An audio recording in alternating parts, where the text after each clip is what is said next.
Traffic পুলিশের দায়িত্ব এবং গতকালও আমরাই ছিলাম দায়িত্বে। আমরা এক একজন এক এক পয়েন্টে পয়েন্টে দায়িত্বরত ছিলাম। আজকে আমরা প্রায় 200-র মতো স্টুডেন্ট সব জায়গায় মোতায়েন করা আছে। আমাদের সবগুলো পয়েন্টে স্টুডেন্ট আছে। এই সেন্ট্রালে আমাদের 30 জনের মতো স্টুডেন্ট আছে।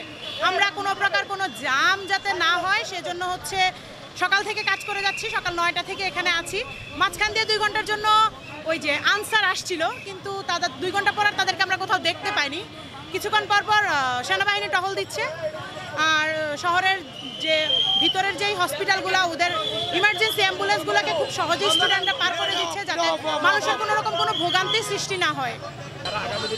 মডেল বলতে পারেন, আমাদের হচ্ছে যেই জ্ঞান, শিক্ষার যেই একটা জ্ঞান আমাদের ট্রাফিক নিয়ম মানার এই জেনারেশনের, সেটা আমরা খুব ভালোভাবে দেখিয়ে দিচ্ছি যে আমরা ট্রাফিক আইন মেনে চলি। ট্রাফিক আইন মানা সকল নাগরিকের দায়িত্ব। নাগরিকের সেই দায়িত্ব থেকে সকলকে এতটুকু তো উদ্বুদ্ধ করা যে সকলেরই মেনে চলা উচিত। এটা শুধু স্টুডেন্টরা মেনে চলবে এমন না, পাশাপাশি সকল ধর্ম, বর্ণ, জাতি নির্বিশেষে সবাইকে মেনে চলতে হবে।